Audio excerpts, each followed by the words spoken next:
말씀은 출애굽기 1장 15절에서 22절 말씀, 누구를 두려워하나 라고 하는 제목을 가지고 하나님 말씀 보도록 하겠습니다. 한 절씩 교독합니다. 애굽 왕이 히브리 산파 십부라라 하는 사람과 부하라 하는 사람에게 말하여 이르되 너희는 히브리 여인을 위하여 해산을 부을 때 그 자리를 살펴서 아들이거든 그를 죽이고 딸이거든 살려두라. 그러나 산파들이 하나님을 두려워하여 애굽 왕의 명령을 어기고 남자 아기를 살린지라.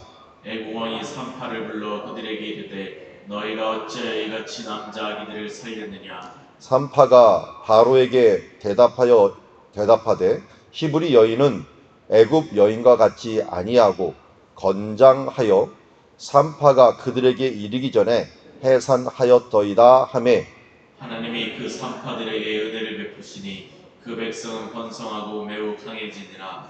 그 산파들은 하나님을 경외하였으므로 하나님이 그들의 집안을 흥왕하게 하시니라. 그러므로 바로가 그의 모든 백성에게 명령하이르되 아들이 태어나거든 너희는 그를 말강에 던지고 딸이거든 살려두라 하였더라. 아멘. 드디어 출애굽기를 들어왔습니다.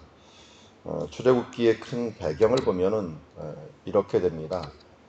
성경에서 1장 8절에 보면은 새 왕이, 요셉을 알지 못하는 새 왕이 나타났다라고 하는데요. 이걸 우리가 쉬운 말로 새 왕조가 들어섰다.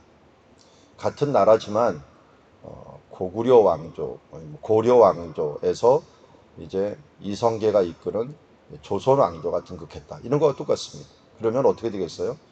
이게 관료들도 다 바뀌어버리고 정말 이 정변이 일어나죠.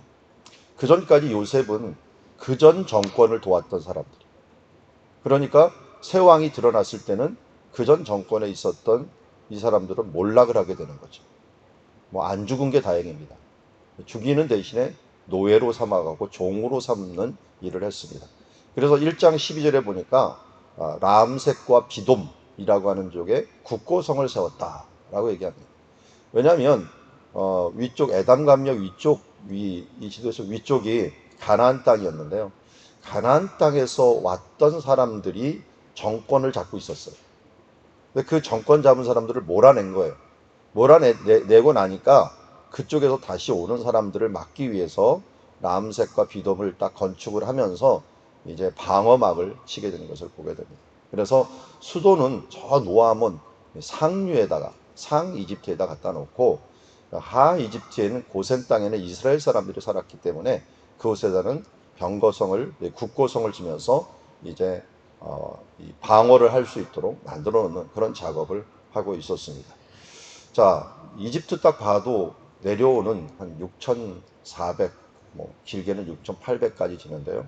그럼 매번 생명의 삶 앞에 보면 첫 번째 주나 두 번째 주에 제가 쓴 칼럼이 있어요. 배경에 대한, 요번에는 이제 나일강을 썼는데요. 나일강을 통해 갖고 이 이집트 문명이 일어났기 때문에 참으로 나일강이 중요합니다. 그런데 상류와 하류가 환경이 많이 틀린데 상류에 있는 이 노아몬이 정권을 잡게 됩니다. 정권을 잡아갖고 이제 하류까지 통치하는 이런 펠루카라고 하는 이런 돛담배들을 사용을 해서 정권을 잡기 위해서 내려오고 침략하는 그런 모습들을 보게 됩니다. 자, 그리고 이 지역이 지금 왕이 되었고 이스라엘 백성들은 이 지역에 위치하고 있었다 하는 것들을 다시 한번 보면 좋겠고요. 그리고 상류에는 지금도 흔적이 남아 있는데요. 노아몬이라고 하는 지역, 지금은 룩소라고 알려져 있죠. 룩소라고 하는 지역에 왼쪽에 카르낙 신전이고요. 오른쪽에는 룩소 신전인데 왼쪽에 있는 카르낙 신전이 훨씬 더 오래된 거고요. 그 다음 후대 또 같은 왕조이긴 하지만 룩소 신전을 세워놓았습니다. 지금 가면은 그 시대 때, 이 모세 시대 때 살았던 바로가 전쟁해 갖고 흔적을 남긴 것들, 그 이스라엘 역사에 있어서 대부분의 역사들이 여기 남아 있는 것을 보게 됩니다. 그래서 히스토리라고 하는, 역사라고 하는 말은 흔적이 남아 있는, 기록이 남아 있는 걸 히스토리라고 그러고요. 그리고 프리히스토리, 역사 이전의 시대라고 했는데 다윗 시대 정도까지는 남아 있어요. 그런데 그 전에는 안 남아있거든요. 그런데 이 이집트에는 다 남아있어요. 이집트에는 참 신기할 정도로 이게 비가 안 오는 지역이다 보니까 남아있어서 이집트 역사를 기초로 해서 세계 역사의 기초를 쓸 정도로 대단한 기록들이 이런 신전에 다 남아있고, 또 신전 여기 이 강가 넘어서는 장례식장을 만들어놨는데 장제전이라고 하죠. 그 장례식장에다가도 자기가 살았을 때 일어났던 그런 전쟁이라든지 그런 상황들을 그려놨기 때문에 이집트 역사는 성경을 보는데 굉장히 중요합니다. 그래서 출애굽에 대한 부분들이라든지 그 이후의 부분들을 잘 보여주고 있다 하는 것을 우리가 알 수가 있고요. 자, 오늘 하나의 말씀 이런 배경 가운데 일어나는데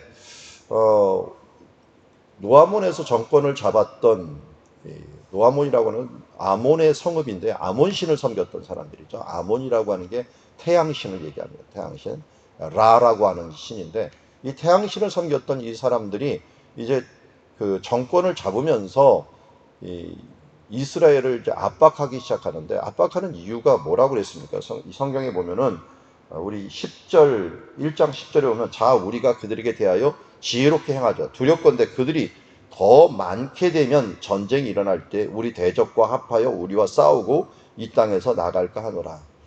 여기 보면 이 대적과 합하여 우리와 싸우고 이 땅에서 나갈까 하노라 라고 하는 말을 했죠. 그전에도 전력이 있는 거예요. 그전에 요셉이 그전 정권과 힘을 합쳐갖고 이 나라를 세우는데 돌을 붓는데, 이번엔 더 많아져 갖고 대적이 들어오면 그렇게 될 것이다. 그러니까 너무 많아지는 것들을 금하자. 그래서 11절에 첫 번째 이들이 너무 많아지는 것을 금하기 위해서 어떻게 했어요? 감독들을 그들에 위해 세우고 그들에게 무거운 짐을 지워 괴롭게 하여. 그러니까 한마디로 12절에 보니까 학대를 받을수록이라는 말을 했어요. 학대 정책을 쓴 거예요. 학대 정책을 썼고요. 그리고 두 번째로 쓴 정책이 15절에 보니까 무슨 정책을 써요? 이제 산파 정책을 씁니다. 산파가 아기를 낳을 때에 해산을 돕는데 아들이거든 그를 죽이고 딸이거든 살려두라 라고 하는 정책을 쓰게 되는 거죠. 오늘 보니까 세 번째는 뭐예요? 보니까 모든 백성에게 이제 명령해 갖고 아들이 태어나면 무조건 다 죽여라 하면서 이야기를 합니다. 자, 오늘 두 번째 정책과 세 번째 정책을 한번 보도록 하죠. 히브리 3파라고 하는데요. 이 히브리 3파인지 이게 히브리인을 3파 역할하는 애굽인인지 참 애매합니다. 그런데 저는 문맥을 보할 때나 특별히 이름을 보면 알죠. 십부라라고 하는 사람하고 부하라는 사람이라는 이름이 히브리 이름입니다. 우리 십부라라고 하는 이름이 아름답다. 삽비라 있죠. 삽비라하고 어근이 똑같아요. 아름답다, 진주 이런 뜻을 갖고 있는데요.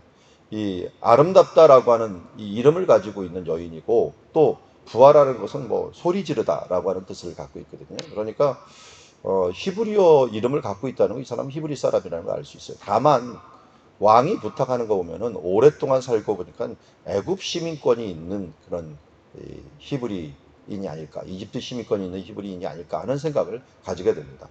이르되 너희는 히브리 여인을 위하여 해산을 도울 때에 그 자리를 살펴서라고 합니다. 해산을 당연히 도울 수가 있죠. 그래서 영어에서 이게 해산 돕는 여인은 산파를 뭐라고 이렇게 표현하는가 보면, 여러분 우리 생명에서 보면 미드와이프라고 그랬다. 미드와이프. 그러니까 와이프는 와이프인데 중간 와이프다 이렇게 얘기를 할 정도로 이 해산을 돕는 사람인데요. 히브리어에서는 그냥 태어남을 돕는 사람 이런 사람이라고 했어요. 태어나다라고는 태어나는 것들을 돕는 사람, 아니 동사로 태어나는 것을 돕는 이런 식으로 태어나게 하는 이런 분사를 쓰고 있습니다. 어쨌든 이 산파인데 여기 참 재미난 말이 나와요. 그 자리를 살펴서라는 표현이 나와요. 도울 때 무슨 자리를 살피라라고 하는 말이 나오나요? 우리나라는 그 아기를 낳을 때 이불 위에서 낳거나 아니면 어디서 낳는 자리를 표현을 하죠. 그런데 이스라엘만 하더라도 지금도 중국 같은 데 그렇게 하는 것 같아요. 돌을 갖다 놓습니다.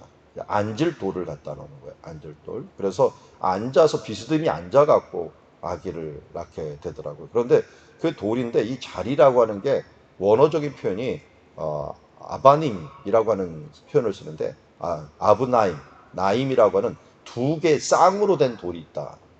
아마 돌을 하나를 놓으면은 이게 높지 않으니까 두 개를 놔갖고 앉아갖고 하는 건지, 어쨌든 뭐 토기장에 이게 녹센가요? 이렇게 돌리는 그런 돌 비슷하게 두 개를 놓는 돌이 있는 것 같아요. 이게 이제 아기를 낳는 돌로 따로 마련된 돌이 있었던 것 같아요. 그래서 그런 돌 위에서 아기를 낳을 때 그 자리를 살피란 말이에요. 그래서 아들이거든 그를 죽이고 딸이거든 살려두라라고 말합니다. 근데 산파들이 그렇게 하지 않았어요. 당연할 것 같지 않아요? 그런데 문제는 뭐냐면 애굽 왕의 명령과 또 하나님을 두려워하는 것과 둘 간의 갈등이 있었겠죠. 만약 애굽 왕의 명령을 안 따르면 어떻게 될까요? 그가 죽어요. 내가 죽느냐 다른 사람을 살리느냐 하는 그런 지금 절대절명의 위기에 있는 거죠. 명령을 안 따르면 죽는 거니까요. 그런데 이 산파들이 하나님을 두려워하여 애굽 왕의 명령을 어기고 남자아이를 살렸어요. 그러면 어떻게 됐을까요? 그리고 당연히 애굽 왕이 신문을 하는 거죠. 왜 남자아이를 살렸느냐라고 물어봤죠. 그랬더니 산파가 아주 지혜롭게 대답했어요. 히브리 여인은 애굽 여인과 같지 아니하고 건장하여 산파가 그들에게 이르기 전에 해산하였더라. 표현이 여기 좀 건장하다는 말은 좀 다르게 표현했으면 좋았을 텐데, 히브리어에게는 생기가 있다.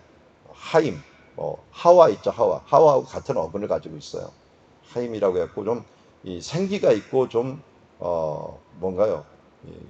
건장하다는 표현보다 건강하다라고 하는 표현을 쓰는 게 더 나을 것 같아요. 건강해갖고 산파가 가기 전에 미리 놔버린다. 그래서 뭐 죽일 수가 없다. 이게 아마 표현하기는 이게 그 아이를 받고 나서 바로 옆에 물을 주고서 물에 넣나 봐요. 이 물을 넣는데 산파가 만약 물에다가 집어넣어 갖고 꺼내지 말라는 거죠, 한마디로. 그래서 익사시켜 죽이라고 하는 건데 그걸 하지 않은 거죠. 그러니까 아이를 미리 나가고 뭐 씻어놨는데 내가 어떻게 할 수 있는 방법이 없다라고 하는 그런 표현했는데, 이게 맞을 수도 있고 틀릴 수도 있다라고 하는 생각이 들어요. 이스라엘에 가서 제 둘째를 낳기 때문에 그 근처에서 아이들 낳는 사람들의 모습을 보는데, 뭐 아기 나올 때 소리 지르는 거 똑같더라고요. 막 아파갖고 제가 산부인과 있었으니까 아기 낳는데. 근데 똑같은데 문제는 낳고 나서 하루 만에 샤워하고 다 돌아다니더라고요. 그러니까 아이가 뭐냐면 머리가 조그매요. 우리나라 사람은 이상하게 머리가 크고요. 이쪽 서양 애들은 머리가 조그마더라고요. 그래서 고고학자들이 조사를 하는데 머리 사이즈 보고 이 동양인이냐 서양인이냐를 안 돼요. 사이즈가 틀리답니다. 아예. 고대부터 틀리다고 합니다. 그런 거 보면은 그런 것들 때문에 어떻게 하면은 좀 낳고 나서 산후 다음에 좀 후유증이 좀 적은 편이다. 그래서 서양식에서 배우고 온 산부인과 의사가 가끔 사고 치고 있습니다. 사고 치곤 합니다. 왜냐면 우리나라하고 많이 틀린데. 그런 면을 보면은 조금 더 건장하여서 좀 활동하기에 좋고 또 그런 면들은 있습니다. 그러나 힘든 건 마찬가지죠. 그래서 어떤 면에서 이 부분들에서 거짓말도 있었을 것입니다. 그래서 거짓말에 대한 부분들이 참 애매한데요. 뭐 하얀 거짓말이 있다 그러는데, 거짓말은 거짓말이죠. 뭐 지금도 뭐 서울시장 때문에 뭐 거짓말이냐 아니냐, 뭐 본질은 없어지고 뭐 거짓말 했냐 안 했느냐. 아니 그게 서울시장 되는데 하여튼 본질이 돼버린 경향이 있어요. 정책은 다 없어져 버리고. 그런데 뭐 이런 것은 있어요. 그것은 어디까지나 악인의 음모에 동참하지 않으려는 불완전한 인간의 한계로서 일종의 은폐행위라고 할 수 있다라고도 해석할 수 있다. 뭐 저는 별로 좋아하는 해석은 아닌데요. 악인의 음모에 동참하지 않으려는 은폐행위. 뭐 예를 들어서 라합이 정탐꾼을 받아놓고 저쪽으로 갔다.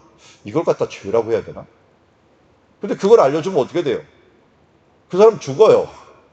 죽는데 이걸 갖다가 거짓말을 해야 되나 은폐행위라고 해야 되나, 뭐 그런 거 있잖아요. 수도사가 이 기독교를 박해하는 로마 군병들이 막 쫓아와서 나일강을 막 거슬러서 올라가고 있는데 그 로마 군병들이 이제 수도사의 우두머리를 모르니까, 얼굴을 모르니까 사람한테 물어본 거예요. 이런 수도사 우두머리 너희가 아느냐 하면서 배 옆에 있는 배한테 물어본 거예요. 타고 막 올라가다가. 그랬더니 옆에 있는 배가 당신보다 조금 앞섰어.